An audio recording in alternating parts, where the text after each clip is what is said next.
Today we're talking about The Birds 2, the film that dares to ask, what happens if birds attack ... again?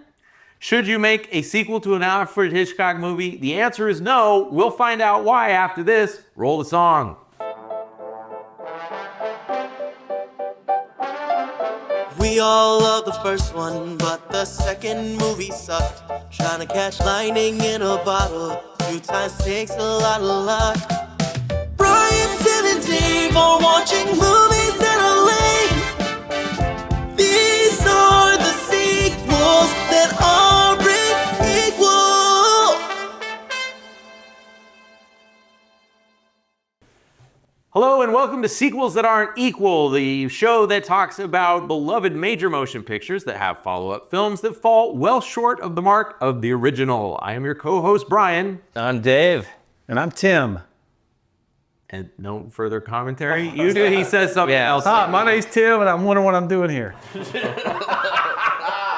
Like at an existential level, you're wondering? I'm telling you about birds. Yeah, I was gonna say on a literal level, we're here to talk Birds 2. Yeah. Oh, and by the way, ladies and gentlemen, we're glad to be back. It's been a few weeks since our last podcast. Sorry, we've had to straighten out some things in our lives, but we feel like we've got our acts together and we're back, baby. We're back. So to our 13 fans out there that have been missing us, we're happy to be back. And next week's show will not be delayed because We've already taped it. I wanted to give the illusion. We got two in the can. Two in the can. So we will be back next week for sure. Yeah. All right, so The Birds. The original Birds film came out 1963, starring Tippi Hedren, the magnificent Tippi Hedren. Was that her feature film debut? Yeah. Yeah, right? Yeah. Okay, so she was a model that Alfred Hitchcock just found on TV watching a soap commercial. Was like, she's right up my alley. Yeah. Cast her in The Birds. She went on to do one more film with them. Rod Taylor, who's an actor who did a lot of work in the 60s, Jessica Tandy, and Suzanne Plachette. What's funny is Jessica Tandy is old in this movie, and then she goes even older, and I think of just like Jessica Tandy like Cocoon old, but it's like she's been old for a very long time. Yeah, Jessica Tandy is just old. She plays old people. So this was based on a short story by Daphne de Maurier. Sorry for all you French speakers out there. Although Hitchcock was also inspired by a real-life bird attack that did happen in California in 1961. It says here that the residents of Capitola, California, awoke to a scene that seemed out of a horror movie. Hordes of seabirds were dive-bombing their homes, crashing into their cars, and spewing half-digested anchovies onto their lawns.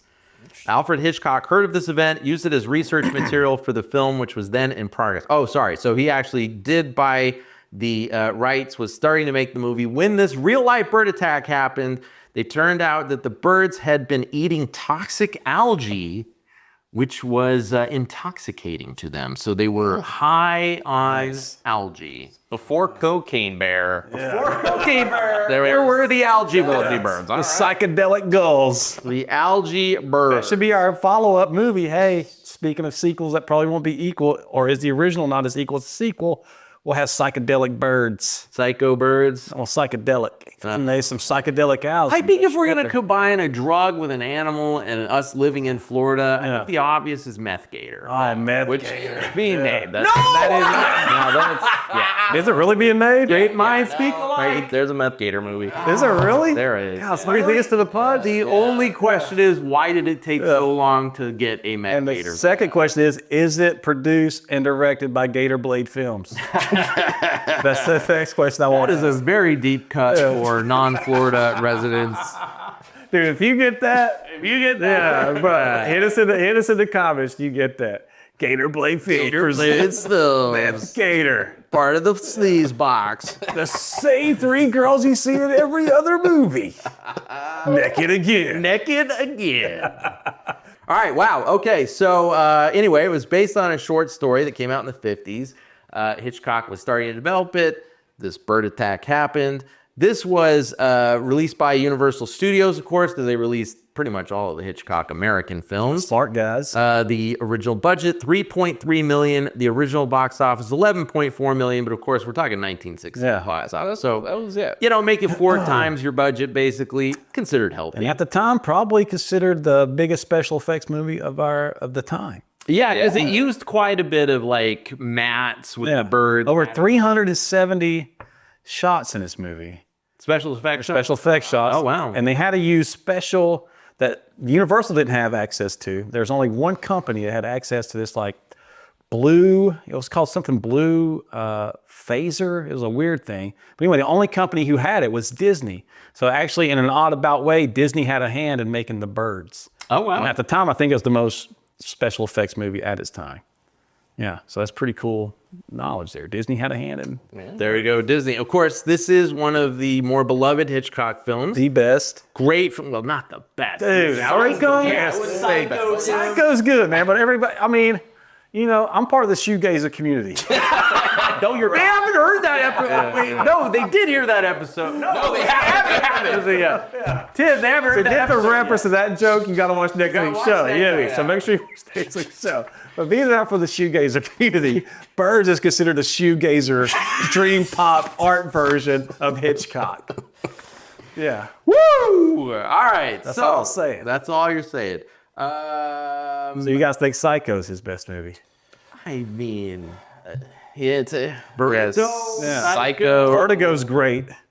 Maybe the most underrated, the most overrated Hitchcock film. I've seen a lot of them. I don't think I've seen every one, but I've seen a lot of them. Especially, 60s up. okay, if you're saying overrated, don't go North by Northwest. Don't freaking around psycho. Don't worry about drop that bomb on me. Yeah, no, that was All right, what's overrated? I think, and nobody get mad, Hitchcock's a genius, and maybe it's not might not be my cup of tea because there's a particular movie that's kind of along the same lines that I don't like. For some reason, I don't like seeing men not able or incapacitated and being tortured by something. And the movie I'm talking about from the 90s, of course, Misery. I hate it. James Caan kills it in that.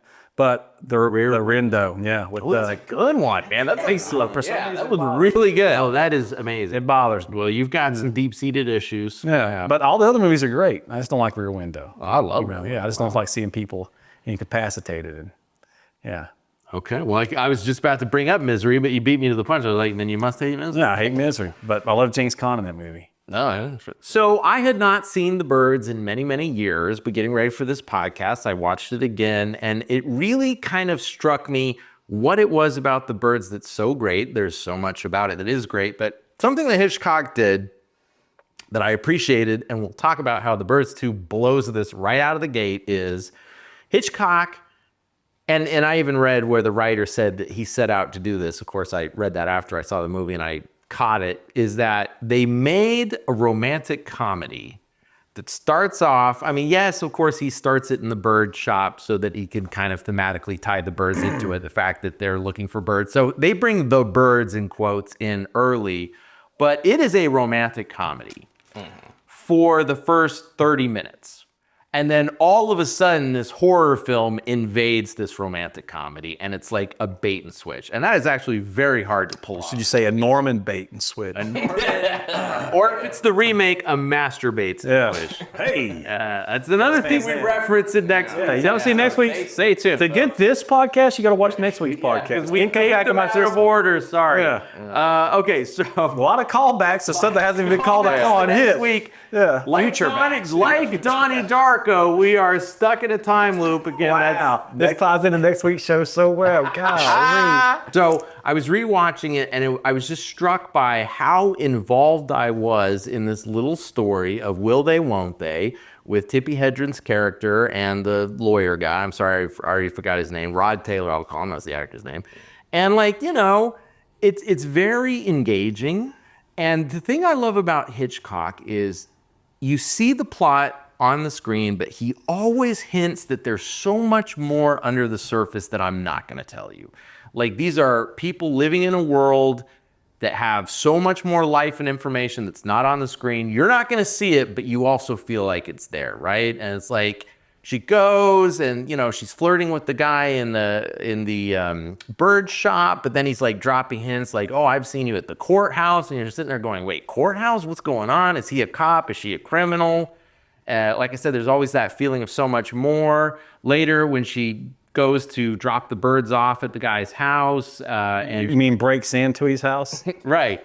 Well, and she, I think we're seeing two different movies. and she doesn't know like what to put on the card, so she goes to the house of the school teacher so she can make sure that she fills out the card right for her love interest's little sister. And then you can totally sense that the school teacher is the unrequited love who now perceives her as a romantic rival to this character. It's like, There was definitely something there. oh my God. And it's just, that's what I love about Hitchcock is you can always tell that there's a whole iceberg under the water that I'm not going to show you, I'm going to hint at, but there's a lot more life and information here. And unfortunately, the birds too, and we'll get to it later, of course, but it just puts everything out there. It wears its heart on its sleeve. There is no subtext. That's the difference between, because it's basically almost the exact same plot, but that's the difference between taking the same plot, putting it in the hands of a master, and putting it in the hands of an Alan Smithee. I go on poor old Alan Smithee, man. Didn't live up to Hitchcock's dream. Here's how I seen Birds after we watched it as, a man, getting on into his, I can tell by the beard, mid-century, Is the fact that, do I look like William Dafoe in The Lighthouse yet? That's what I'm going for Halloween. Yeah. I don't know. That's the look you want to go for. Or the aspirational. I want to look like a lighthouse operator. You know what I'm saying? Will Ferrell and Anchorman. That's what I want to look. That's what I'm A looking for. grizzled longshoreman. Anyway, what was I saying? What movie we talking about? The birds. Sliced. Okay. All right. So watching The Birds as an adult, I've seen it several times throughout my life, bits and pieces. He used to come on TV all the time. I felt like. Yeah, it was the big TV. The movie channel, early days, lots of Hitchcock and John Wayne became later two very problematic men. But the fact that I felt like if Tippi Hedren wasn't as hot as she was, that she's basically stalking this guy. Think about it. She meets him. Oh, absolutely. Yeah. Like she follows him to what?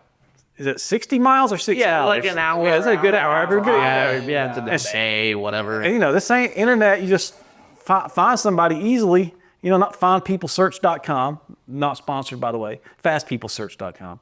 But, she worked at it. Yes. And she stalked this guy. He didn't invite her. By no means it was she invited to come out to this vacation town. Yes. She bought the birds that he kind of maybe sort of didn't want, and breaks into his house. Let's be honest. She breaks in. Oh, she does. She wasn't invited in. Obviously asks everybody in the town about this guy, puts it out there. And I feel like this is a totally different movie. And I guess that's why Hitchcock did. He's like, I got to get a super hot girl so people won't think this woman is psycho. Yes. And if you do the remake of Birds and not Birds 2, is Nick Nolte not the love interest guy? Yeah. I met her at a bird shop. I wanted some birds. She's following me home. She's a psychopath. Is it not Nick Nolte at this point? Okay, so we'd make it Nick Nolte. But it's kind of like, it's weird how Hitchcock did that. And I don't know if that's just some deep-seated flaw in my mind. Now I'm watching at this age and time, but I felt like that's straight stalker. That might break stalking laws. Do you not feel like she was like super stalking this guy? Yes. Like it's almost like that's the scary part about this movie. Maybe if it weren't for the birds, maybe she ends up killing his family.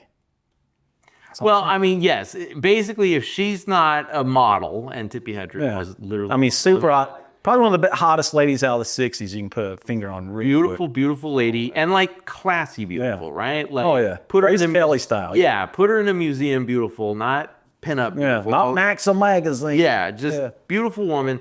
You're right. Highly problematic if she was average looking, or if you reverse the roles and he's doing this. If he's breaking into her house with these birds. That's a horror movie. Yeah.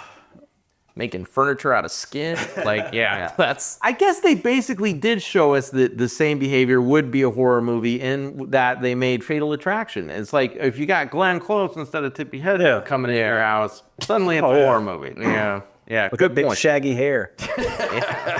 And really the point I did want to make was the fact that it really held off. Like it knew you were there to see a bird movie. You walk into the theater, you're there to see birds attack people. But it does such a good job of misdirecting you with all this other stuff so that when the birds finally do show up and start attacking people, I clocked it at like 28 minutes into the movie, you're like, oh yeah, it's a bird attack movie, and then it like hits you. And that's very hard to pull off. Another movie I can think of that did that so well was Dust Till Dawn. Yeah, that's it. Dust Till Dawn, where you walk into the theater expecting a vampire movie, and then you get so wrapped up into these brothers, the Gecko brothers, are they gonna make it to Mexico? What's gonna happen with this family? And then 45 minutes into it, oh yeah, it's a vampire movie. I forgot. So that was a brilliant stroke from Hitchcock. Dave, any thoughts on The Birds? Love Hitchcock. I got into him like in high school, and watched a bunch of his films. If there's a Mount Rushmore of directors, he's on it. Who else is on it? Spielberg. I think him and Spielberg. I was about to say Spielberg. Thank you. You have to put Spielberg, sure. On it. They're on it. Sure. Those two are on it. I think the other two spots are debatable. Then you get into your Kubricks and your Scorseses and.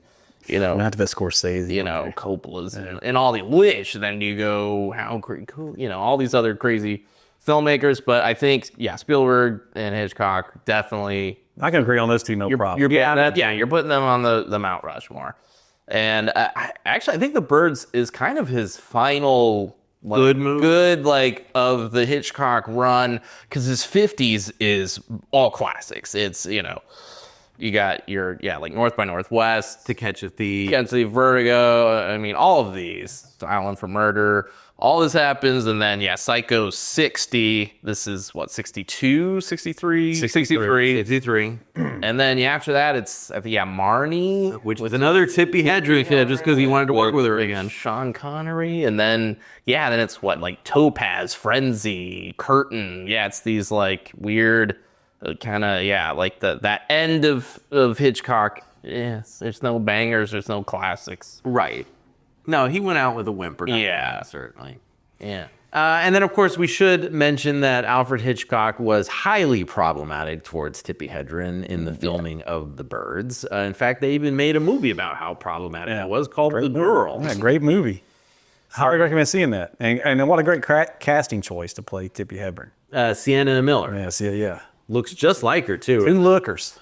Yeah, looks just like her in the stills I've seen. But Hitchcock definitely had a type. Yeah, the blonde bombshell, kind of pixie-ish, ethereal beauty. He zeroed in on it. She definitely had it, but of course he wanted her to only work with him. She, of course, just wanted a movie career. And so he ended up kind of getting her blacklisted to where Tippi Hedren did not work very much after Marnie. Is that what the other one's called? Marnie. Because she was under contract. It was back in those contract days. And so, he was got her under to where other filmmakers were asking, had to ask his permission. Hey, can I use Tippi? And he would say no. Want her all to himself. Yeah, and did he try to sexually assault her, right? I don't know if he ever got physical. I know he propositioned, because I think he propositioned all of them. And, Eva Marie Saint and, probably not great. Great. I'm sure he tried. I'm sure he shot. He shot. Right? And I'm sure the rest were, all of them were just kind of no, I'm good, and are big and famous. Where they were established in whereas she was small time. He saw her in just some random commercial, and then he was I'm gonna make you a star, or whatever. I don't know if so he wasn't Lower Weinstein. I don't think so. Maybe, I don't know. I don't know if he forced her, if it was more of a proposition she rejected, and then kind of oh, well. Yeah. He could have been worse than Weinstein, because I'm sure back then nobody really cared. No, Weinsteining or not. Yeah, he might have been doing worse stuff because he knew he could absolutely get away with it. One more thing I wanted to say about The Birds, which was a brilliant choice, was Hitchcock decided to forego any conventional score. Instead, his score was made up of sound effects and sparse little music stings. I like and a lot of silence. And it really kind of helps sell the naturalism of it. Yeah. Because, it is a very fantastical plot, thinking that, birds are going to turn on us and they can hurt us when they're... we're not talking hawks and raptors. We're talking seagulls and crows. Yeah, they can peck you. Yeah, they can hurt you, but can they kill you? it could be a silly premise. So I think going the route of, hey, let's try to make this as naturalistic as possible was a very brilliant choice. Of course, I mean, he's Hitchcock, he's full of brilliant choices, but I specifically wanted to call that out, that he wanted to forego a conventional score to really make it feel like you're watching almost like a documentary. Well, he makes it feel like you're in a seaside town, too. Exactly. Yeah, it's awesome. It's especially impressive because, like, most people, don't really experience watching a movie before a score's been added. Like, we've edited short films, features, edited, and you're watching it, like, before you get that score, and it just feels flat, it feels bland, and then once you put the music in, then you're like, oh, this really livens the footage.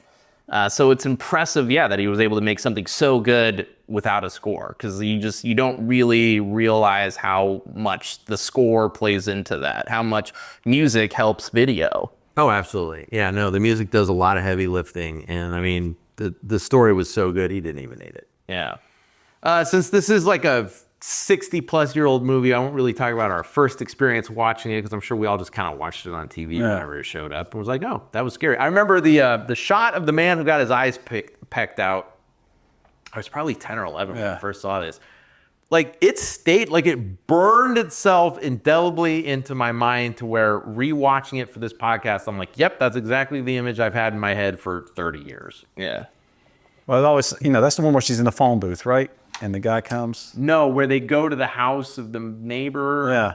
Oh, and they find him. His eyes have been pecked out. And they do like the quick little 3 cuts in, like wide, close, close, close to get in, and you see his eyes and they're hollow because they've been pecked out. Like, just a very shocking image because you're not expecting it, and it is so disturbing. And then he does like that punch-in effect. And I'm going to contrast that, of course, with the second one because they lean on that effect a little too much. I think you only get one shot at having the pecked out eyes thing and have it be impressive. And I mean, the sequel just leaned on it way too much. So anyway, that's The Birds. Any other table setting we want to do for The Birds 1 before we discuss The Birds 2? Yeah, I mean, it's a great movie. Yeah. I mean, Really, yeah. Let's see. Now, as I'm recalling right, because I don't want to, they never gave a reason to why the Birds were doing this, right? Correct. And that's part of the genius as well. All right. Great move.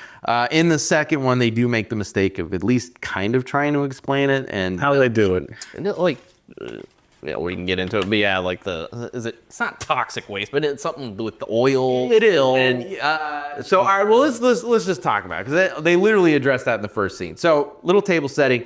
The film is called The Birds 2: Land's End.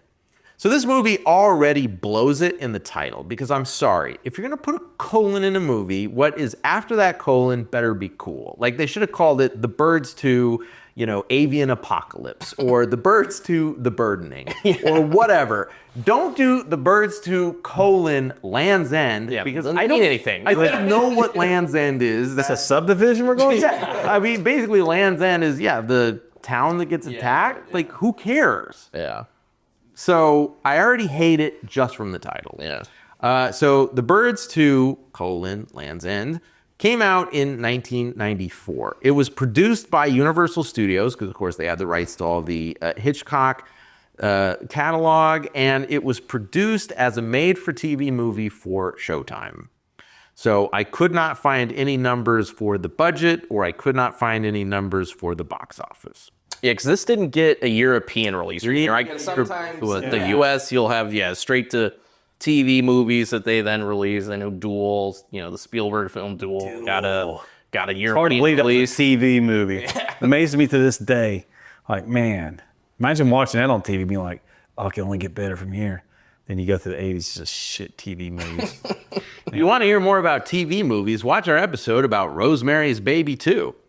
That was made for TV. Yes, we talk a lot about made-for-TV movies in that particular episode. But this was also made for TV, although made for, like, premium cable TV. So the budget is higher than your typical made-for-TV movie. And I forget, was it always intended to be TV, or is that one of those no one really knows, or gets lost in the myth of, was it or at one point going to be a theatrical, and then they're like, this is not great. Like, maybe just that's a great point. So I had to buy the Blu-ray of The Birds 2 because it is not available for streaming anywhere. And on the Birds 2 Blu-ray, there's some featurette stuff. It's a Vinegar Syndrome release. They're kind of like the Criterion collection for smaller Dirt bags. And the Birds 2 qualifies for that. Anyway, so I get my Vinegar Syndrome Birds 2, and there is a making of, and they're kind of talking to some of the below the line crew. I think the makeup artist and like a guy who was a PA and stuff. And they said that they were surprised when they learned that it was going to go straight to TV. So it appears that in the crew's mind, they were working on a theatrical, and it was being produced under the umbrella, the Universal Studios name, moniker, umbrella, which I felt was very interesting because watching the film in its final, form, it does not say Universal Studios anywhere on it. Oh. In fact, it was only watching the featurettes where at the very end it would say copyright 1994 Universal Studios. So I know Universal Studios holds the copyright. I saw it in your little featurette, but they did not put their name on it. Not a good time. Yeah. So speaking of not putting your name on it, and this is a great segue for that. So this is where we talk about who wrote it, who started it. Well, this movie was directed by a guy you may have heard of by the name of Alan Smithee. Does that name mean anything to you, Tim? Absolutely zero. That is by design. You see, when you make a movie under the contract of the Directors Guild of America, they have, stipulations on how credit is supposed to go, and you're supposed to credit your director, of course. But it started, I want to say, in the late 50s, right? When did we clock the first movie? It was Death of a Gunfighter, 1969. Oh, wow. Okay, so I was off by about a decade. So in 1969, Death of a Gunfighter was in production, and the director, that was a case where I think they took it away from the director, at the very end of the film or something. Anyway, He got fired while it was well into production. And in the end, he did not want his name on it because he's like, hey, it's not my vision. I didn't even get to complete it. Per DGA contract, even though they fired him and finished filming it with someone else, his name contractually was going to be on it as the director. That was DGA Siegel. Okay, Don Siegel. Wow, Siegel. Wow, it's all wrapping together. It's all coming together. So this is a case where, per contract, his name had to be on it, but he said, I don't want my name on it. And then the Directors Guild had to come up with, well, what do we do in this scenario? Because it took until 1969 for them to come up with a scenario of a person who made a movie under contract, but now doesn't want his name on it. So they came up with Alan Smithee. They wanted a name that was very just kind of generic. Like you said, you'd never heard of it. It doesn't really ring a bell or strike a chord or anything. And so they said, okay, you can use the name Alan Smithee. And for many years, I want to say up until 2000, so we're talking for about 30 years, the DGA stipulated that if you were to take your name off of the movie, you had to use Alan Smithee. That was like their code for, okay, this is us acknowledging that you're taking your name off of it, but we have to put a name, so it's going to be Alan Smithee. And so it got to be where people kind of in the industry knew, oh, it's an Alan Smithee movie. That means it's so bad the director refused to put his own name on it. We got to see it. Yeah, we got to see it. So that is where Alan Smithee came from. And then kind of word got out over time, and of course, now that I think about it, it was around the year 2000. So the internet is kind of just starting, and cool news, these websites are now kind of talking about, hey, Alan Smithee really means that the guy took his name off of it and stuff. And then I want to say it was right around the year 2000 where the DGA said, okay, you can just make up a name and put it if you don't want to put your name on it. But, Dave, I think you have a list of some Alan Smithee. Yeah, well, there's more to the story, Brian. More to the story. So, it was definitely an interesting thing because, it was originally, the Directors Guild was to protect the director, so producers couldn't be like, well, I'll take your name off of it. So it was, it was interesting because, it was used to protect, so the studio couldn't take your name away. And now you had a director that's like, no, I want my name. I don't want my name on. It was a new scenario. Yeah, so they were like, oh, yeah. And they're like, they wanted something, super generic. And initially it was just Alan Smith, Al Smith.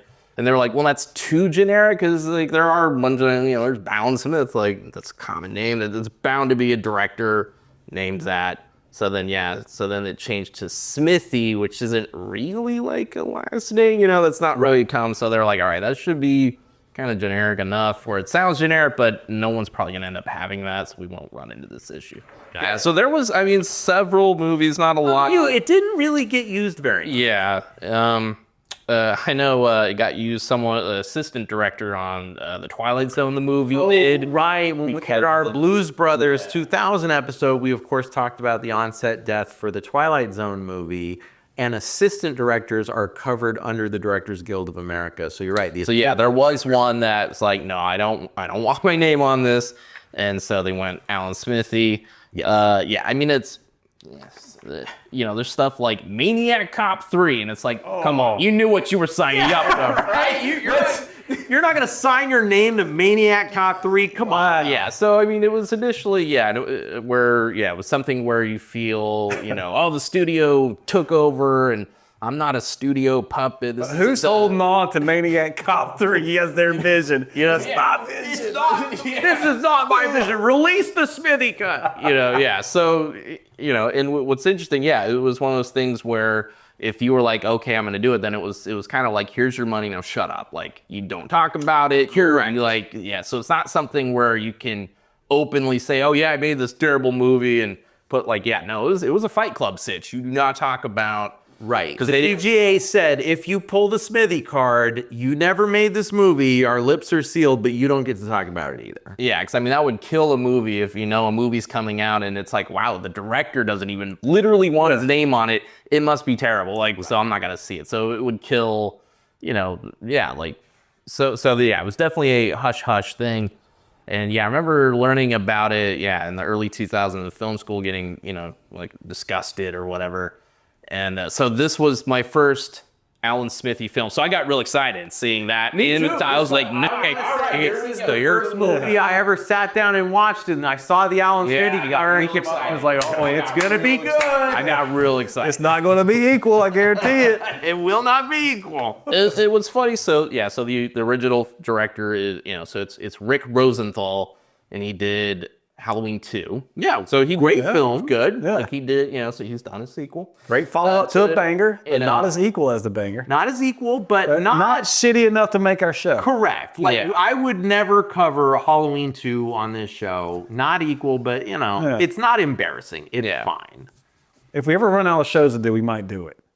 When we end the show with Halloween 2, you'll know we're out of it. Yeah. So what's interesting is, I had a hard time, I don't know if we want to get into it yet, why he didn't want his name on it. It's not the best. But, because I know, didn't they, want to make it more horror, and he wanted less horror. And so he was like, oh, this isn't the movie I made. But it's like, dude, come on, it's Birds 2. It's no Maniac Cop 3, but, come on, man. You're making Birds 2. You're absolutely right. I did see an interview with him where he said that after he turned in his first cut, the studio was disappointed. They're like, we need more birds. We need more gore. And I believe the studio was the one that insisted on opening with the bird attack, which is actually a huge misstep. Okay, so now that got filmed after him, right? That got filmed, without his knowledge or whatever. Correct. So, okay, in the opening, I talked about how it was a genius stroke of Hitchcock to hold off on the bird attacks until you had kind of forgotten that you're in for the birds, and then the birds come, and you're like, oh yeah. Anyway, this movie makes the tactical error of literally the opening scene is a bird attack. So the problem with that is that it's like the movie kind of, Well, this is Generation X, where we're probably the first generation coming out MTV being hot. MTV still kind of MTV in 94. Oh, yeah. We're down to 3 to 4 minute attention spans. And maybe this is just like, hey, Generation X wants to see these birds right out the box. They like the classic, but everybody's always said, hey, when can we get to the birds, Mom? Can we fast forward to the birds? So it's like, okay, Rick Rosenthal said, you know what? we're fast forwarding to the birds. No, Rick Rosenthal wanted to. Oh, so Alan Smithee. Good old Alan Smithie's like, no, fuck, scrap that plan, Rick Rosenthal. We're getting to the birds right off the top. Yeah, we're blowing our bird load in the first 5 minutes. Oh, I did want to Butter some popcorn. did want to mention the final straw of the Alan Smithee. Uh-oh. Oh, yeah, okay. Put a bow on the Alan Smithee, the tail of Alan Smithee. Yeah, why did they stop using Alan Smithee? Yeah, so in 1998, 99, there was a movie about it was a video editor, and his name is Alan Smithee. And the studios are like, hey, we want you to make this, direct this movie. And he's excited, oh, I'm going to get to direct a movie. And they, use him as a studio puppet. And so he directs this movie, and he's like, oh, this isn't my vision. I don't want my name on it. Goes, hey, I want my name taken off this movie. And they're like, well, we use the name Alan Smithee, and that is your name. So we can't, take your name because your name's Alan Smithee. And then, that sounds like an SNL skit. Yeah. That sounds like a 3-minute skit. How is that a major motion picture? So yeah, this was we're peeking behind the curtains of Hollywood. Oh, yeah, and isn't Eric Idle? Eric Idle Is Alan Smithee? Yeah, he's Alan. So, I mean, a comedy icon. Yeah, Monty Python's own Eric Idle as Alan Smithee. So, I mean, So yeah, this was pedigree. We are taking down Hollywood. We're revealing the secret, and then that director was like, "This isn't the movie I envisioned. I want my name taken off of it." So then they were forced to release this movie directed by Alan Smithee. That is amazing irony. Yeah, so it's Alan Smithee presents Burn Hollywood Burn. And of course, it got a bunch of Razzie nominations. So at this point, the cat's completely out of the bag. And so then they retired it. And that's also, right around the time as, IMDb and all these are coming out. So the cat was getting out of the bag anyways, I think. Yes. And actually, I think there's even one of these movies, Roger Ebert or one of them mentioned Alan Smithee choices or with a shot. So yeah, I mean, they didn't know. I mean, they didn't. It really was a Hollywood secret. It was a secret, yes. So there's a long time people were thinking, critics like, oh shit, Alan Smith is gonna suck. You know what I said? How does this guy keep getting hired? Yeah. Who was that one guy that did the video game movie? U-Ball? U-Ball, he's Ball, yeah, dude. Who's the better director, Alan Smithee or U-Ball? Let's have a because we can probably have a 2-hour podcast on who's better, U-Ball or Alan Smithee. Even though Alan Smithee is the collective shit of Hollywood versus the collective shit of God himself. You know what? Man, downfall of man, an angel who's fallen from heaven, U-Ball. U-Ball who's the Antichrist of directing. He's not still making movies, right? Because I don't know what his one was. U-Ball is, I don't know how these guys do it. It's got to be financed through some, because what's his name? Wasn't it The Room. tax evasion or something? It's like German funding, right? Doesn't he get grants or whatever? He does. Canada's like that. Like their government will pay. Yeah. When you don't have to support a multi-trillion-dollar military, like the government will pay for you to make a movie. You know? Like, we'll make movies, they'll pay for all the protection, you know? So that's kind of sucks being American. Yes, so thank you for putting a pin in Alan Smithee. So yeah, that was the tale of Alan Smithee. So yeah, like I said, it was very exciting because I'm like, ooh, this must be really bad. It's bad, but It's bad, but honestly, wasn't it's really just kind of mediocre. Yeah. It's not. I went into Birds 2 hoping that it would be as good as Rosemary's Babies 2, which is great. Yeah, we know how much I hate the. But no, this isn't an enjoyable hate watch. It's just really a retread of the original plot, just not as good, not in the hands of a master. And I was gonna say, plot-wise, actually, I felt it copied Jaws. Like it was just a point. Jaws retread. Good point. Where You're right. even the opening, we open with a kill. Where it's the guy on a boat, and then and they're a good spray of blood, and it was, Yes. the opening kill was pretty funny, graphic, but yeah, and it even has the same kind of mayor character. Oh, it has the exact same. While watching, I was like, oh, it's Jaws, but birds. Good point. Yeah, no, I think it's probably aping the Jaws plot more than the Birds plot. But I mean, basically birds attack when they're not supposed to. That's kind of the plot of Birds. Yeah. So anyway, it does open with an ecologist. He's out on the water. He's kind of surveying birds that have been killed by an oil spill. This movie was put into production probably 4 years after the Exxon Valdez, the natural disaster, which I still remember as a little kid watching on, the news where they're sitting there scrubbing birds with soap.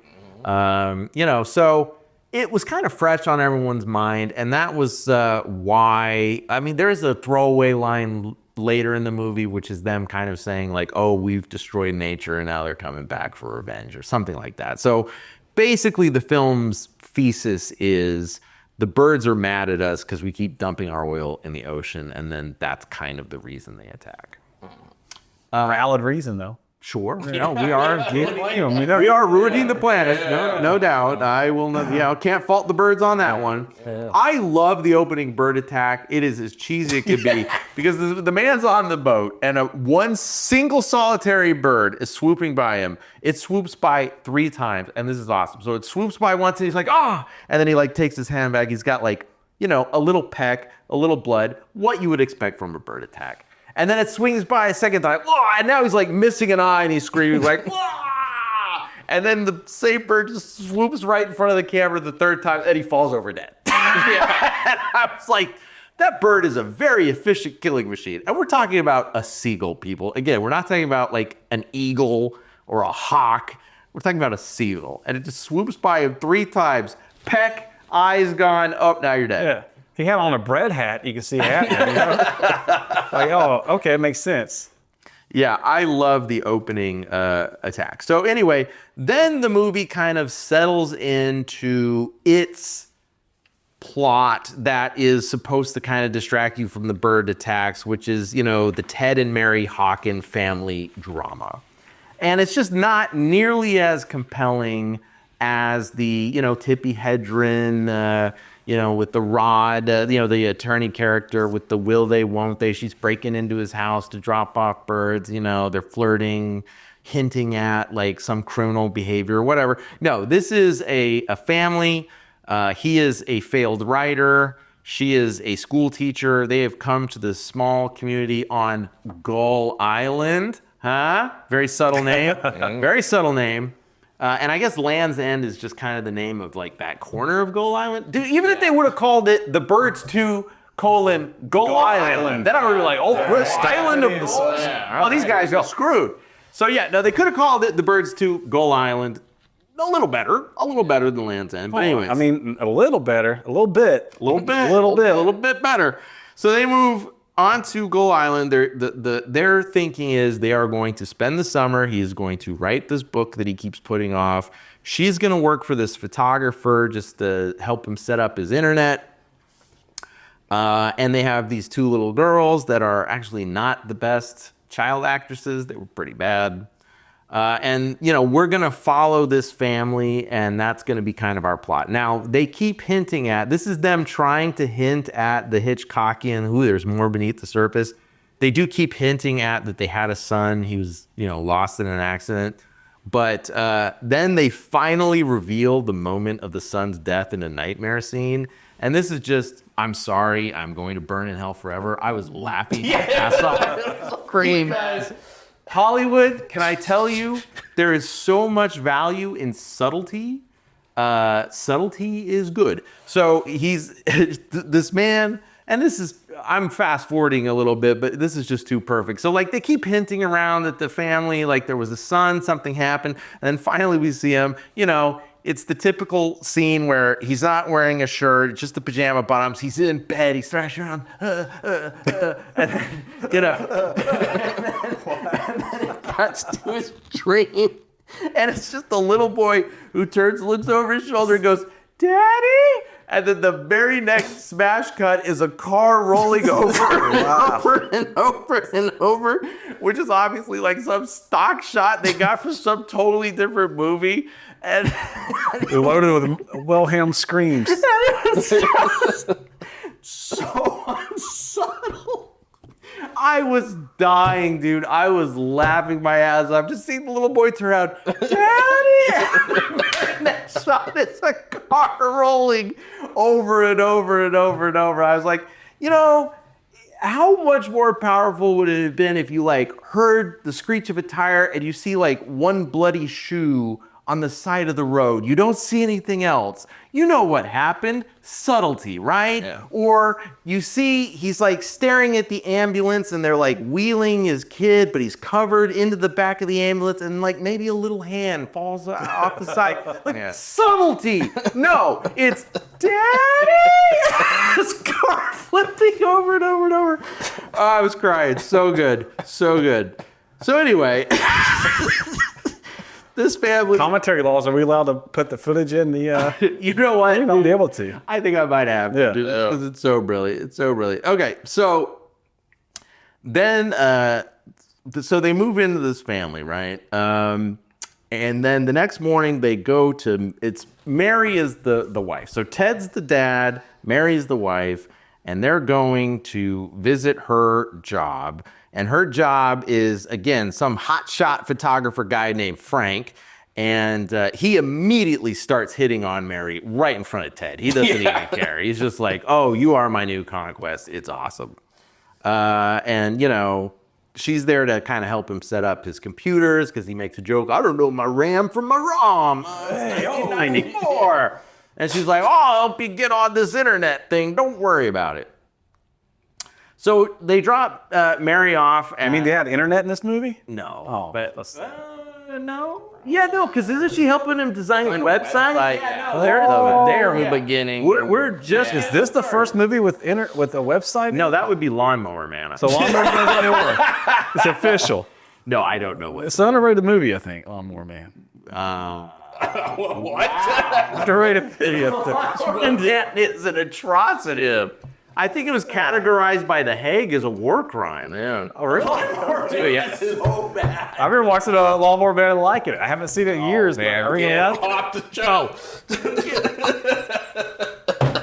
Dude, there's like 2 or 3 Lawnmower Man sequels, guys. Is there more than one sequel? Yeah. I know there's one sequel. But the original isn't beloved. Does it even qualify for this show? Yeah, a little bit. Oh, yeah. So we need to... Qualifying for this show. So there's some loopholes with this. No. Okay, so the very next scene, and then I'll tell you about what I'm about to say. Okay. So in the next scene, Ted takes his little girls to the general store on the island to buy some supplies where they run into the shopkeeper played by Tippi Hedren, okay? They make small talk. You know, she's like telling them about the island. And the whole time, up till now, I bought this DVD. I put it in. Oh, it's The Birds 2 starring Tippi Hedren. There's Tippi Hedren. And they're talking. And I'm like, huh, her name has changed. What's going on? Well, maybe she changed her name after the bird attack. I don't know. And then, you know, over the course of the movie, they talk about like bird attacks as they keep escalating, and she's not mentioning, hey, there was this one time I lived through a bird attack. Believe it or not. It's not the same character, people. Nope. After I paid for this Blu-ray and watched this movie, and it took me about 45, 50 minutes into this movie, it finally hit me. I'm like, I don't think she's playing the same character as in The Birds 1. I Googled it. She's not. Yeah. So technically, this film is not even qualified for us to be talking about right now. Because our rules for this podcast is it has to be set in the same universe and have at least one reoccurring character. It is at least in the same universe. Yeah. And contain one recurring character. Yeah. But a different character. Yeah, so it has their Different actor. actress, same actor. Yeah, so there's some... I don't even care. I paid $30 for the Blu-ray. We're talking about The Birds too. yeah. But yeah, you've got Tippi Hedren. You're making The Birds too. What a missed opportunity to not have her play the same character, because then she could be like the crazy lady as the bird attacks are starting to happen. She's the one going, I always told you. I told you the birds would be back. They'll be like, yeah, old crazy lady Tippi, don't worry about it. She's like, no, you don't understand. They're coming for us. There could have been this suspense built up of she knows what's going to happen. She can see it coming. She can't stop it. She can't warn people. They don't believe her. That is what is called suspense and tension, people. Completely, Yeah, they missed it out. completely blown. Oh, Alan Smithee, baby. Smithy, dropping the ball, Smithy. I expected more. We expected more from Smithy. Alan Smithee, man. Always drops the ball. It's the mark. So yeah, she is basically a glorified cameo. Yeah. Not playing the Cash grab. Just a wink. which I think she even said this was a terrible decision. Yeah. No, actually, here I've got where she said she's disappointed that she didn't get a bigger role in the film. She says, "I wish it was more than just a cameo. I think they made a mistake by not doing that." Tippi Hedren agrees with me. She said, "But the sequel did help me feed my lions and tigers." Yeah. You know about the lions and tigers, don't you? But it sounds amazing. No, I don't. Oh my Yeah. God. Okay, listen. Tippi Hedren is crazy. In the 70s, after, Yes. she She started like a movie with lions and tigers, right? she started a movie with lions and tigers because that was her house. Those were her lions and tigers. And 2 people almost got killed in the making of that. And it took like One of them way made over her her budget. Didn't she get Melanie? Yeah, didn't she get Claude? No, she definitely got clawed, but I don't think she's one of the 2 that went to the hospital. Oh, okay. Yeah, like this movie's like way over budget and like way dangerous. Yes, Yeah. because people literally were sent to the hospital being mauled because these are, I mean, they're not technically wild because they're being kept, but they're being kept at her house, people. This is Los Angeles in the 70s. She's a movie star. Apparently, they're very lax with their animal control laws. Tippi Hedren literally had lions and tigers living in her house You could actually kill an animal on film and nobody said nothing back then. back then. And so, anyway, she said that the sequel, this movie, helped feed her lions and tigers. So she was happy about that, but she was upset that they did not give her a bigger role. She was the OG, what's her name, from Tiger King. Carol Baskin. You see, she was no, actually, she was kind of more Tiger King than Carol Baskin because she was like, Hey, listen here, fuckers. Yeah, so Dude. Joe Exotic. I'll never financially recover from this. Dude, that's genius, man. I can watch that. Making some references that are 2 years outdated now. But Valerie, I mean, that started out COVID with a bang. Those were the good days. Yeah. Like Netflix, they also, like you had The Platform and then you had Tiger King, kind of like the same week of COVID. It started out pretty well. I had my fruit snacks, it was like hurricane prep, man. 2 weeks of candy and cookies and 2 years of hurricane prep. yeah, dude, let's do this. And I'm like, yeah, Tiger King. And Yeah, you're right. Tippi Hedren was the original Carol Baskin. Yes, That movie about I've actually watched a documentary on that. And it'll blow your mind what went on set there. Yes. I mean, it's like Very Island of unfamiliar. Dr. Monroe, but with like maiming from animals. It's that kind of crazy. of a Well, movie. wait, but they weren't genetically mixing these. No, but you know how the train wreck of a movie that was? Yeah. The Island of the 90s version is that, but with tiger maimings. Got it. I mean, it's on that. I've seen it in a documentary. It's on that level. I'm going to have to watch that. Yeah, check it out. Okay, all right. So I'll anyway. send it to you. I'll figure out the name of it. Please do. Recently, I watched that. So really, the movie does kind of take its time now with the family drama. It's just not compelling, okay? And I made a note here. A big problem with this film is while the first film had no score whatsoever, the sequel had a very ham-fisted flute and string score that just is terrible. Like, imagine the most just gross, trite, made-for-TV score out of the 70s. That's what this thing sounds like. Flutes and strings, very ham-fisted, very overdone, wall-to-wall, constant score every time the family's together. It's just like, oh, enough. And, Ham-fisted. ham. I've never heard that term in my life. Ham-fisted. Hey, is that the subgenre of shoe chaser? Is old ham-fisted? Tim, you got to stop referring to next week's episode. Just my go God. twice and enjoy it the second time even. There you go. Watch this show, watch next week's show, Yeah. and then come back and watch this show. And different. get on a whole level. Wow, those guys are geniuses what they're doing. Yeah. So about a half hour into the movie, Wow, we're only a half hour into this. yeah. So Ted, he sits down to write. He's got writer's block. He just can't, write. So he's like, I'm gonna paint the house, right? He's like trying to procrastinate as much as he can. So he goes outside. He's painting the house, and a seagull swoops in and gets him. And it's very similar to the seagull swoop getting Tippi Hedren in the first one, where it's just a single seagull swooping, getting him right on the head, just like she got. But that kind of started the like, hey, what's this? What's going on thing, right? And then he decides to go to the doctor, get it checked out. And that's when they tell him, well, the doctor is actually the mayor. And the doctor mayor, he likes to hang out at the bar. Yeah, I love this guy. Yeah, Great the town. Dr. Mayor at the bar. I guarantee this town has never had a missing kid. Because the mayor's hanging out with the creeps. You know what I'm saying? He's got a, when your sole doctor and your mayor are the same person, and his office, they even call it, he's at his office. Yeah. His office is a booth at the bar with a typewriter and a phone. Yeah. It's amazing. no secretary. I was like, this is the coolest mayor ever. Forget Oscar Goodman in Vegas. Forget Buddy, what's his name in Orlando? Buddy Dreyer? Buddy Dreyer. Orlando's mayor. No, dude, this guy, he's the mayor. But of course, you know, it's one of those Jaws scenes where he's like, oh, a seagull attacked me. He's like, a seagull attacked you. We're still open. We're still open. How you closing the You say beach? seagull attack. Beach is full steam ahead. Yeah. Yeah, no, it's John. We'll just put out some bread.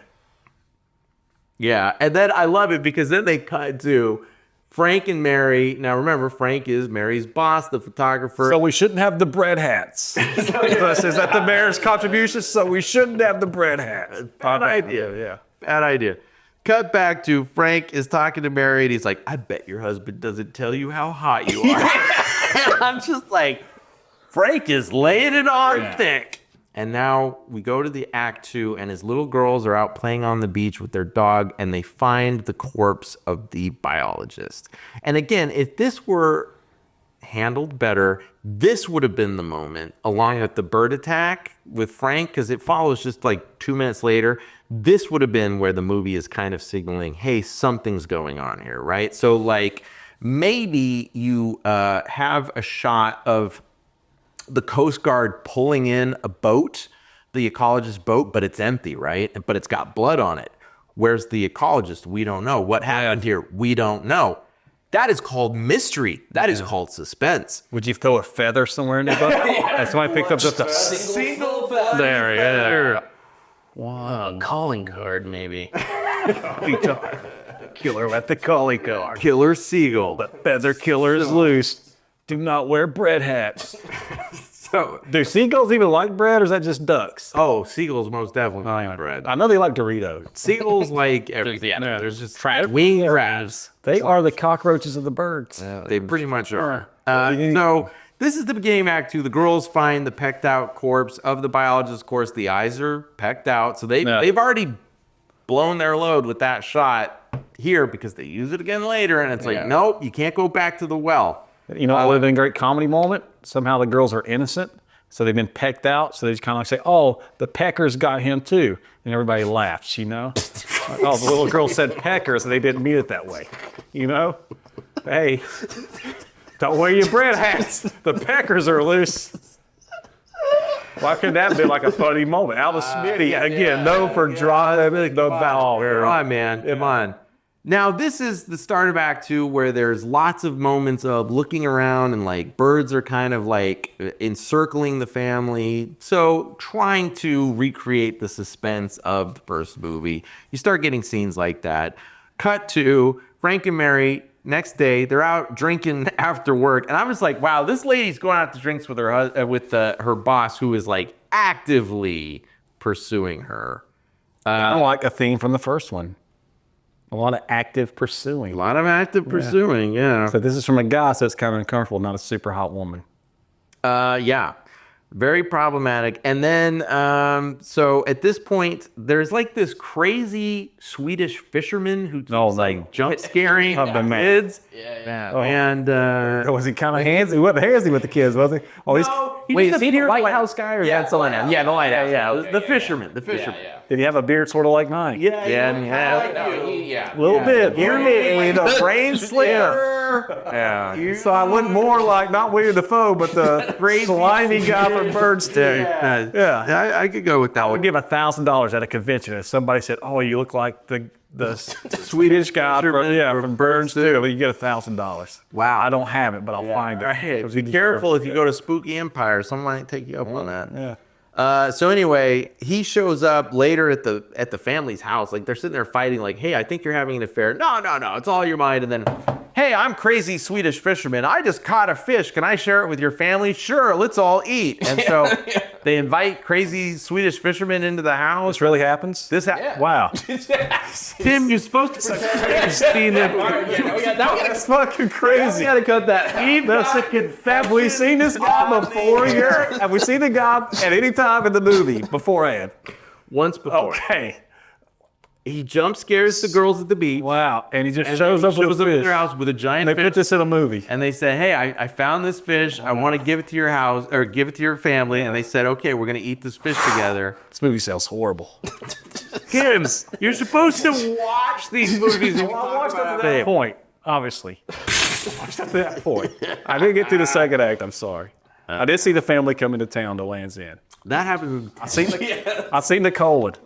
Yeah, you got up to the colon, and that's about it, I'm afraid.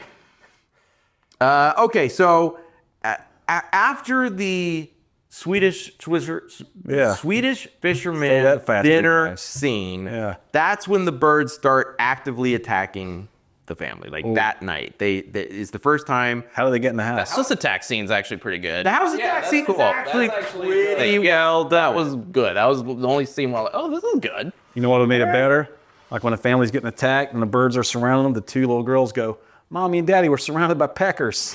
And the family just realizes what they said. Instead of being scared, they start laughing.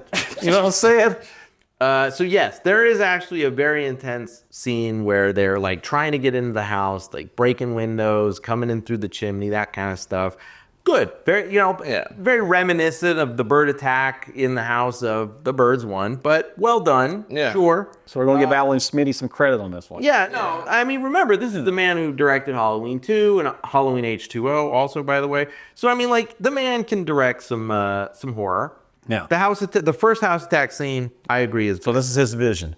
We're yeah. pretty sure. So now, after the first house attack scene, Ted is fortifying the house, zombie movie style, putting up planks on all the windows and whatever.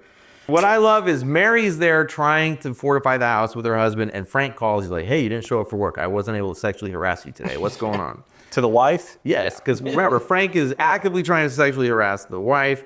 She's like, well, I'm busy. I got to, take care of this thing with my husband. She doesn't say fortify my house against a bird attack, but that's what she's doing. So he expects her to come into work Of course. after the bird attack. Yeah. Well, no, she doesn't mention. Oh. She doesn't mention. He's just like, hey, you're not at work. Where's one of these fuckers going to mention there's a bird attack? You know what I'm saying? that scene? Tim, you don't watch the movie. I'm just dying to know, like, when does it get out that birds are going, these peckers are going crazy. Oil slick. So in the next scene, after It all makes sense. After the boss calls, Sexually harassing boss. you have it come into work. I have not been able to sexually harass you today. What is going on? No paid sick pay.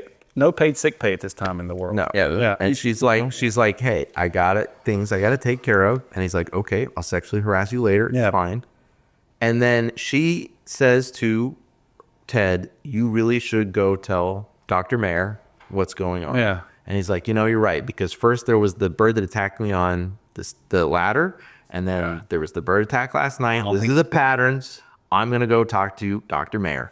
And that is the scene right out of Jaws where he's like, there's a bird attack and we got to tell the people. And he's like, we're coming up on tourist season. We're not shutting down this island. This is a fishing town.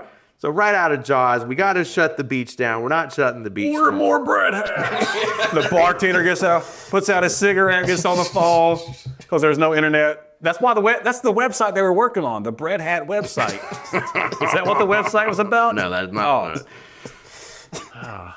So there's not one bread hat in this suit. No bread out. Alice, The sourdough bowl. Alice Smithee, then missing the mark. So after the scene with Dr. Mayer, then Ted goes, you know what? I should go to the lighthouse to warn crazy fishermen about the bird attacks. He goes, they see they see a flock of seagulls, all right, not the band, but in fact, a flock of seagulls surrounding them, staring at them while he's talking to Carl. And that's when Carl gives the thesis of the movie. He says, I think the birds are mad at us because we're trashing the planet and maybe they're ready to give us some comeuppance. Yeah. So there you go. And Carl's the Carl is the Swedish fisherman. Yes. Great Yeah, name for a Swedish fish. and he lives at the lighthouse. Yeah. I mean, who wouldn't love to live at a lighthouse? I would love to live it. He's got the beard for it. He's got the beard for it. He's got the rain slicker. Yeah. He just needs a hook for a hand, and that's all he needs. And oh yes, it's at this point in the movie where Carl says, "You know, Ted, this sounds kind of like something I heard that happened years ago in a town called Bodega Bay," and then recaps the plot of The Birds. So that is the moment where we do know that, in fact, the events of Birds 1 are in universe. But it doesn't have reoccurring characters. It has one of two. One of two. Christ. Unless you want to say that the birds are the reoccurring characters. Yeah. Oh, yeah. We can say that. Could be the children of the first. Yeah. We know. Yeah. Seagulls can live a while. Oh, yeah, it's got to have a reoccurring character and be in the same universe. It is in the same universe, does not technically have a reoccurring character, but this is where Carl says, hey, there was this town, the birds attacked. No one knows why. It's really weird. And then Ted goes home, tells his wife, hey, this island is screwed. The birds are about to attack. That is the end of Act 2. Act 3 now opens up with the night of the second bird attack, except this time it is a puppet hawk. And I say that because it is most obviously a puppet. And the family dog is like, they're outside, the little girl's outside with the dad, and the puppet hawk starts attacking, and then the family dog like steps in, and the puppet hawk kills the dog. And that's a Yeah, I was like, they're not gonna kill the dog, right? Like, no, you can't kill dogs. Yeah. And What kind of dog was it? They killed the dog.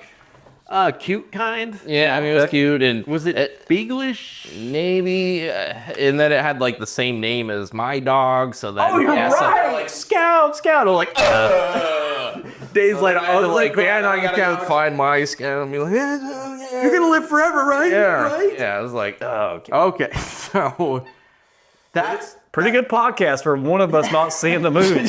So you're not supposed to admit that on air. we gotta cut that out. Oh, I'm not cutting that out. I refuse to cut that out. We are going to acknowledge on air that one of us, who will remain nameless, did not do his homework and did not watch this week's episode or this. more week's- entertaining hearing you talk about it. Though I hope that's how our viewing feels too. You had 2 months, Tim, but all right. It's been 8 weeks since we've Not be long enough to watch Birds 2. sweet tates. Yeah.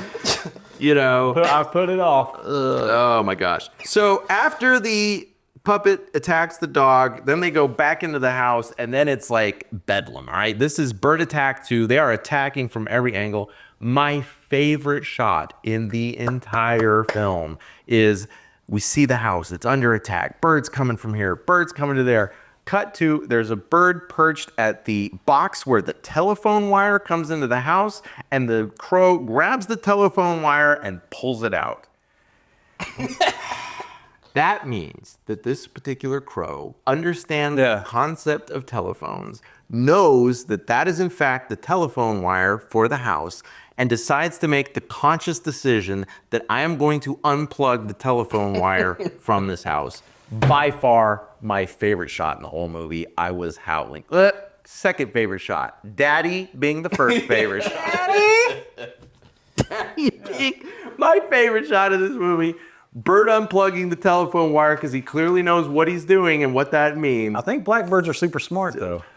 Does he understand the concept of telephonic communication? Maybe. Tim. Maybe. Tim. Yeah. You're giving that I mean, bird a lot you got to say, you see them on telephone wires quite often.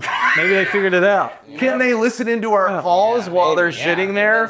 There is a whole conspiracy that birds aren't real, that they're actually puppets of the government. Oh, yeah, no. Yeah. We're not going down that rabbit hole. I thought We're we would. real people. Yeah. All right, so... So, yeah. They So if you survive- put that in the keywords, we can get way more views. Birds aren't real. Maybe. All we got to do is mention it. Birds aren't real.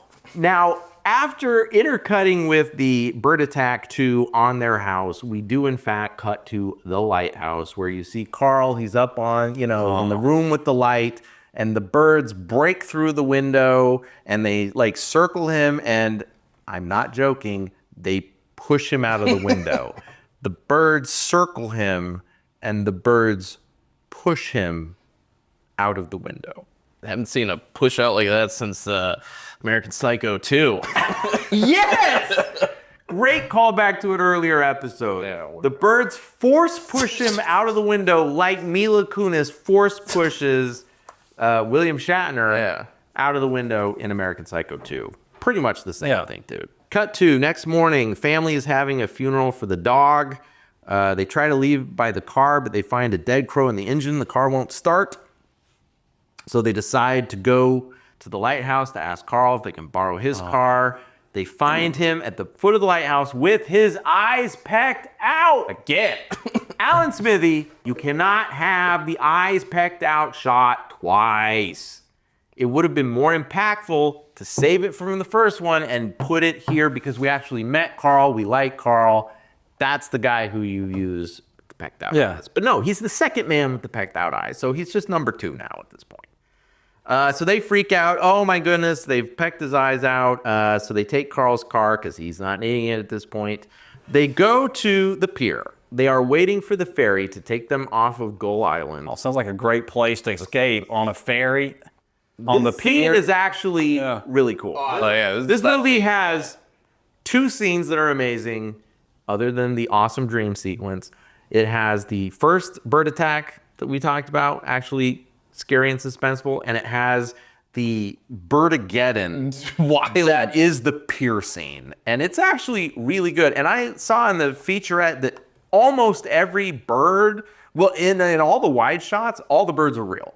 Like they had a ton of trade birds, and they would like give them a point A and a point B, and then they'd call action, and they'd have the whole birds just kind of swarm, and then they'd coordinate like what the people were doing, choreograph them so that it would look like the birds are swooping, but the birds just know, hey, I'm at point A, I go to point B at a certain point. And like, it's actually pretty impressive and looks good because it is photorealistic. You are really seeing birds swooping. The problem is then they constantly cut to the close-up of the bird pecking someone, and it's obviously just like but at that point. I mean, they did hire a special effects company. Was it Stan Winston? It was one of the big ones, Yeah, I want to say it was Stan Winston's house to create some of the bird puppets. Some of them actually there's some good like actual like robotic puppet ones and some hand ones. You can tell there's some hands put in there. But yeah, no, I will give them some credit. Again, which leads me to believe that this was going to be a theatrically released film. I do suspect it is. Because like I said earlier, there were the commentaries from some crew members that always thought it was going to be theatrical and were surprised when it was straight to Showtime. But then I found a press release from the producers that said it was always destined for Showtime, but maybe that's them saving face. Yeah. But I mean, this movie, for a made-for-TV movie, especially this scene, like you can tell it had some budget because it had a ton of extras. It had a ton of birds, like so many birds swooping everywhere. Right, there's like a giant explosion that looks like it's out of a Michael Bay film, filmed from multiple angles. So like, they definitely were putting all their money into this scene. Well, think about it. 1994, you're going up to people saying, hey, you want to make a movie for Showtime? They're like, oh, you mean a movie that'll eventually be on Showtime? A movie that starts at Showtime. That's when it premieres. So, you know, back then it wasn't prestige television. Oh, you know? no. This is before the days like, because now you'll be like, oh, there's a movie or show coming on Showtime. Heck yeah, must watch TV. Sure. Well, nowadays you can have a movie go straight to Netflix with The Rock in it and no one bats an eye. So we're definitely living in a very different. Oh, 100%. But during the big pier scene, there is my favorite death. The mayor's death? No, there's a guy who was good. Oh, they got him out of the bar? The one where it's the dude, I think he's like in the boat and you just see a bird swoop through and then just a spray of blood hits the wind like a shotgun blast, dude's head exploding. It's like that level of a blood spray. And I was like, yes. The one that I love is the mayor, right? So the mayor sees like the small boat and it's fueling up and it's gonna leave. So he's running to jump on the boat, right? But just as he's starting to like make his way to jump on the boat starts to pull away from the pier and he jumps and he lands in the water. But like the captain of the boat was fleeing too fast. He was like refueling, but then he like pulled and then the water or the gas goes into the water and starts filling up the water with gasoline. And then the guy on the boat, for some reason, shoots up a flare because it's like, dude, you're in the pier. Anyone who can rescue you can see you. You don't need to shoot up a flare. But yeah, he's like pulling out, gas shooting everywhere. He decides, I should send up a flare so they can rescue me. What does the flare do? Of course, it lands right in the water next to the mayor, cooking him alive, screaming. Great death. Yeah. Especially because, he was the one who was like, there's no birds. And then, he comes outside from the bar. Birds are swooping. Oh, the birds have got me. I got to go run to safety. And then, gets fried alive. So Frank, in a moment of humanity. Oh, yeah. Frank is actually, he used to be a Vietnam, I almost said Vietnamese, a Vietnam combat photographer. And so he's like, this is my moment. I'm back in the shit. Yeah. So he's like taking photos of like the birds and stuff. And then he sees Mary and Ted and he's like, all right, Ted, I'm not going to be able to take your wife from you. Here's the keys to my boat. You get out of here, you crazy couple. And so they're like, okay. They don't even like, no, you should come with, no. They're just like, yep, Dank, take those keys. Where's the boat? They run to the boat. And Frank is sitting there, of course, taking pictures. And then I can't remember what the exact cause of events is, but somehow the birds do blow up the pier, and then Frank dies in a fireball on the pier as they're like pulling off. So it's a cool shot.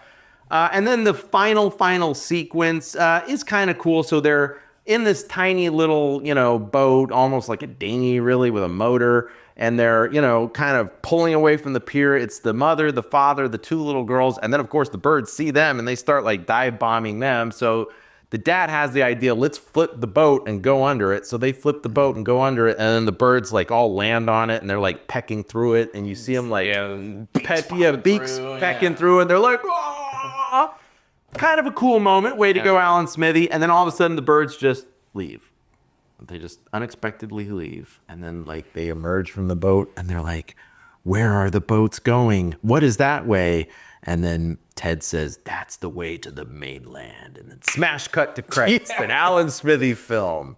And that's The Birds 2. Sounds awesome.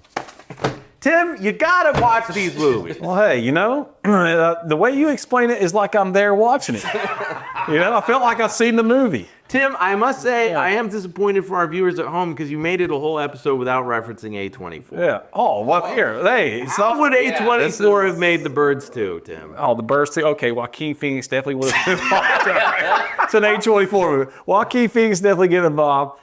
See, they're going to have the aesthetic of the TV show Euphoria for sure. I don't think so much a movie, but as maybe an HBO limited Showtime limited series. 8 episodes. Yeah, definitely. Maybe 10 if we're lucky enough. All right. Definitely have Joaquin Phoenix. You might get a Zendaya appearance. See, Scarlett Johansson. So yeah, I think that A24, it'll definitely be, it might, maybe we should have a side podcast, maybe sequels that are greater. You know what I'm saying? I think we will eventually. Definitely. I think A24's Birds would maybe be in that category if A24 is to make it. Now, so I'm not going to do so much how would you shoot it? I'm going to be like, how would A24? Yeah. Oh yeah. Oh, okay. Have Ari Aster direct it from Hereditary and Midsommar. Yeah. Now we got it because you're talking about two horror movies shot mainly during the daytime: The Birds and Midsommar. Yes. Maybe two of the rare horror movies that are shot that way.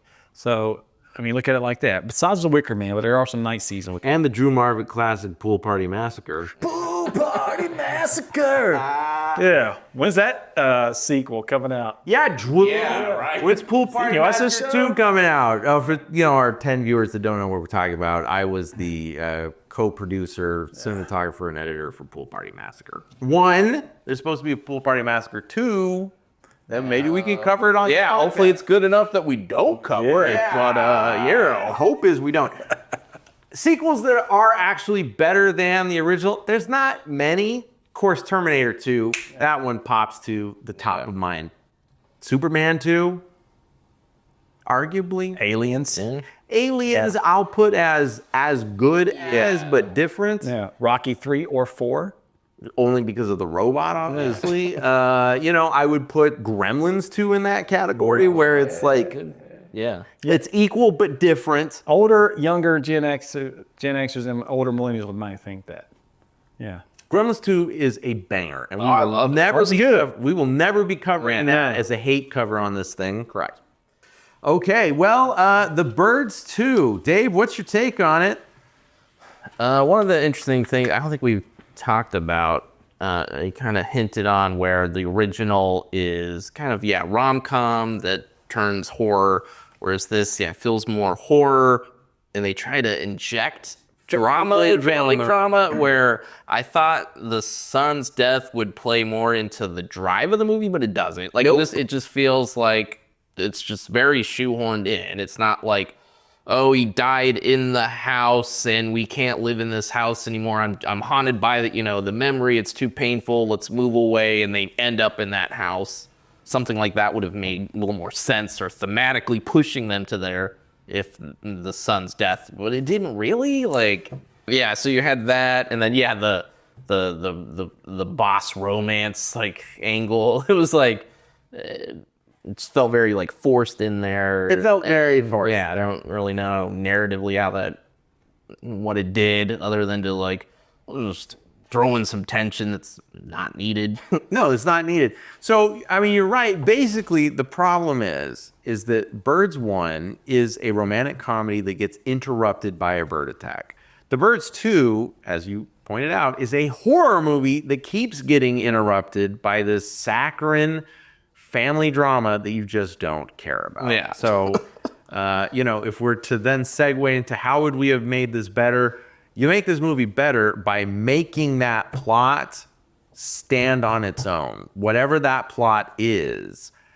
Here's something that's interesting. What if Frank and Mary decide to kill Ted, and then it becomes this whole cover-up? How do we cover up this murder so we can be together? And in the middle of this, birds attack. Yeah. I don't know. The whole point is you've got to have something compelling happening besides just the birds attack. Because the bird attack by themselves just aren't that fantastic. I'm sorry, they're not. The deaths just aren't as cool. Yeah. So you're not getting awesome kills. And just every moment that the birds aren't attacking is just such a slog in this film. So make the story when the birds aren't and of course you can't have 90 minutes of just birds swooping in. You got to have some human drama that these birds are intersecting with. Make that more compelling, and don't make it just oh no, our kid is dead and we can't move past it story, because it's just that's too much of an inner drama. I need plot. I need something that's pulling me in, that's keeping me interested, and then these birds keep attacking as I'm trying to watch that story unfold. That's how you make Birds 2 interesting. Not just this very saccharine family drama with an amazing death scene that I think I am going to have to cut into this. Yeah, you got to. We got to know what it's talking about. Yeah, the world wants to know, and plus I want to see it. You could have seen it if you would have done your homework. Yeah. So, that's the Birds 2. Nothing really else we can talk about it, other than I'm shocked that they did not better utilize Tippi Hedren. Dave, do you have any thoughts about how you could make it better? I would have leaned into her. You paid the money. She's there. She's on set. She wants to feed them lions. She's got mouths to feed. Yeah, I would go the new Halloween movie with where we're seeing Laurie Strode now 30 years later and what she's become. They could have done something like that, where she is preparing. Ready for the she's birds. preparing Her first scene's chowing down on a rotisserie chicken. She's got all the biting the bones, throwing. Maybe you see them getting chased, and she's like, come in, and they come into the house, and then they see all these newspaper clippings and all this.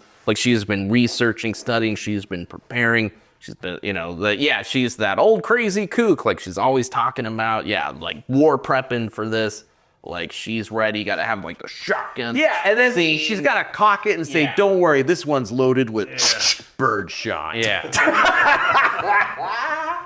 Where she's that old crazy kooky lady. When it's another movie that did was the Texas Chainsaw Massacre. The one on net. Sure, yeah, something Yeti. It's the same thing where it's got what's her name from the first movie? Not Lisa? the same lady. Not the same. No, the not same the same character. actress. Which would qualify for sequels that aren't equal. Oh, it most definitely would, because it is the same character. And it's the same thing where 50 years have passed and she's Sally Howard. Sally, thank you. Okay, yeah. She spent the past 50 years prepping in case Leatherface returns. Yeah. So yeah, we could have done that with Tippi Hedren. It's an abomination. She's got like this big ass like bird feeder with like all these weapons in it. It's like some silent little tris and stuff. That would be ready to play again. Like bird seed laced with strychnine. Explosive, yeah. Yeah, so of course she'll lots of cats, because cats hate birds. Love birds. They love eating birds. Bird killers. Yeah, and then like we could have a shot of her, like she sees a little, bird there, and she throws it like an Alka-Seltzer, and it eats it thinking it's bread, and then it explodes. Yeah. Screw you, bird! She sends the kids out with exploding bread hats to take out the most birds possible. Those aren't peckers, kids. So we wish they were. That must have been like the 10th reference to bread hat. I can't believe there wasn't bread hats in this movie. Who made this movie? Maybe there were. I could tell you there were. You wouldn't know. You didn't watch it. Yeah, but if you said there was bread hats, then I'd probably watch it. Yeah. So next time, if you sell bread hats, please reach out to us. Yeah, we just We'll sponsor next show. But yeah, next time you want me to see a movie, mention something about a food article made out of it. Well, next week we'll be covering S. Darko, the sequel to Donnie Darko. If we haven't covered it enough already this show. All right, well, that's all I've got. Any other thoughts on The Birds 2? Yeah, it's bad. What's funny is I was actually expecting worse. Me too. I was hoping for worse. That's the funny thing, yeah, and especially when it's Alan Smithee. Like, yes, this is gonna be hot garbage. Like the Rosemary Babies 2, where it's just that level of hot garbage. And sadly, it's not that level of hot garbage. It's not. It's just not good. But it's like confidently direct. Yeah, like the effects are pretty good. If the art's up, then there's some, there's some that are, doesn't quite Like work. recyclable, you're like, is this really recyclable? Where it's, so it's one of those things where, it wasn't like bad enough. It's not bad enough to be good. So yeah, to be like, oh dude, it's a fun watch. Like, it was just kind of like, it's not good. Did it need to get made? No, it's not good, but it wasn't so bad where you're just like, oh dude, you gotta see this. It was blessed with mediocrity. Les, how my mom describes me. son, you're blessed with mediocrity. It's not bad if he's pretty good at pretty much everything. He's mediocre. Okay. I'm not bad. You're not. I'm not good. You're not bad. I'm serviceable. You're serviceable. Yeah. You're good. You're very serviceable. You're the Birds 2 of people. Okay, nice. But can we make it? Can we make it? Bad, just not remarkable. Mediocre. Blessed mediocrity. And you're laughing so hard at that. Okay, well, we thank you very much for joining us. Please we know you loved this episode. Watch this movie. I did. Like, subscribe, and we will see you next week when we talk about S. Darko. See you then. These are the sequels that are